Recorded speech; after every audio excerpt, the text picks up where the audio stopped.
বিসমিল্লাহির রহমানির রহিম। আসসালামু আলাইকুম। গত শনিবার হাজার হাজার প্রতিবাদকারী সমবেত হয়েছিলেন আমেরিকার বুকে ফিলিস্তিনিদের প্রতি সমবেদনা প্রকাশ করতে গাজায় ইমিডিয়েট সিজ ফায়ারের দাবি নিয়ে।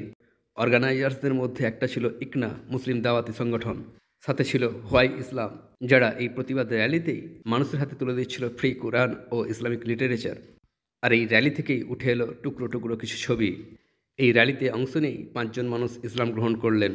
কিছু মানুষ হোয়াই ইসলামের স্টলে স্বেচ্ছায় আগিয়ে আসেন। 3 জন ইয়াং অ্যান্ড ভাইব্রেন্ট মানুষ, তাদেরকে প্রশ্ন করা হলো, আপনারা কোথা থেকে এসেছেন? Where are you from?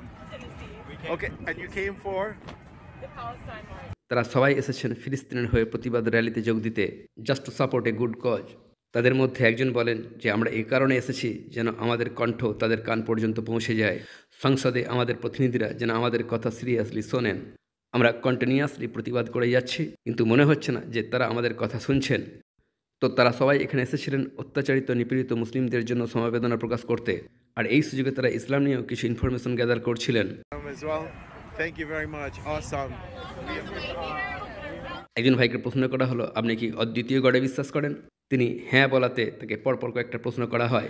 Mohammad সাল্লাল্লাহু আলাইহি সাল্লাম যে সর্বশেষ প্রফেট, তিনি এই কথাও বিশ্বাস করেন। ডেভিড, যিনি ফ্লোরিডা থেকে এই র্যালিতে যোগ দিতে এসেছেন, পরিধান করে রয়েছেন শুধুমাত্র একটা টি শার্ট, সমবেদনা প্রকাশ করতে ফিলিস্তিনের মানুষদের জন্য। এত দূর থেকে তিনি এসেছেন শুধুমাত্র একটা টি শার্ট পরে। যখন তাকে প্রশ্ন করা হলো আপনি জ্যাকেট পরিধান করেননি কেন, তখন তিনি এক অদ্ভুত কথা বললেন। তিনি বললেন, ফিলিস্তিনিরা শীতে কাঁপছে, আর আমি 5টা ঘন্টা শীতে কাঁপতে পারবো না। তার সাথে কিছুক্ষণ ইসলাম নিয়ে আলোচনা করার পর তিনি ইসলাম গ্রহণ করলেন। শুধুমাত্র তিনি শাহাদার ঘোষণা দিলেন না, তার পাশে যে মানুষটা দাঁড়িয়েছিলেন, যিনি এসেছিলেন কিউবা থেকে, তিনিও একই সাথে ইসলাম গ্রহণ করলেন। মিস জয়ী এসেছেন মিনেসোটা থেকে এই প্রতিবাদে অংশ নিতে। তিনি বলেন তিনি গডের কাছে প্রার্থনা করেছিলেন গাইডেন্সের জন্য। সেই দিনেই, শনিবারের সকালে তিনি এগিয়ে এলেন, আলোচনায় অংশ নিলেন, আর কোনো প্রকার হেজিটেশন ছাড়াই ইসলাম গ্রহণ করলেন। তিনি আবেগতাড়িত হয়ে পড়েন। তিনি বলেন, মহান আল্লাহ আমার প্রার্থনা শুনেছেন।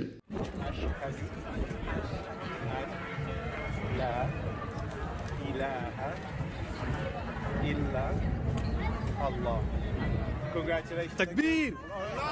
Takbir! ভিক্টোরিয়া, একজন মানুষকে মুসলিম হতে গেলে আপনাকে এই কথার সাক্ষ্য দিতে হবে যে আল্লাহ ছাড়া উপাসনার যোগ্য আর কোনো সত্তা নেই, তিনি এক ও অদ্বিতীয় সৃষ্টিকর্তা। ইনি হলেন ভিক্টোরিয়া, ফর্মার ক্যাথলিক, যিনি এসেছিলেন নিউ জার্সি থেকে। ইসলাম নিয়ে ডিসকাশনের পর তিনি সানন্দে ইসলাম গ্রহণ করলেন। তার স্বামী তার পাশেই দাঁড়িয়ে এই আলোচনায় অ্যাক্টিভলি অংশ নিলেন। যদিও তিনি নিজে এখনও ইসলাম গ্রহণ করতে প্রস্তুত নন, কিন্তু তিনি ভিক্টোরিয়ার ইসলাম গ্রহণকে পুরোপুরি সাপোর্ট করছেন। আর তিনি কথাও বলছেন যে ইনশাআল্লাহ একদিন তিনি ইসলাম গ্রহণ করবেন। হেদায়েতের মালিক একমাত্র আল্লাহ, আমরা তার কাছেই প্রার্থনা করি সমস্ত মানুষের হেদায়েতের জন্য।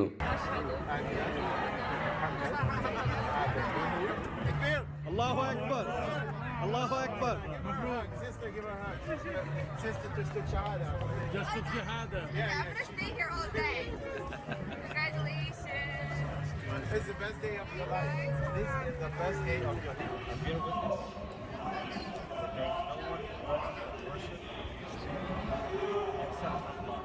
এই র্যালিতে কতজন মানুষ ইসলাম গ্রহণ করেছেন আমাদের জানা নেই, কিন্তু 5 জনের কথা তুলে আনতে পারলাম।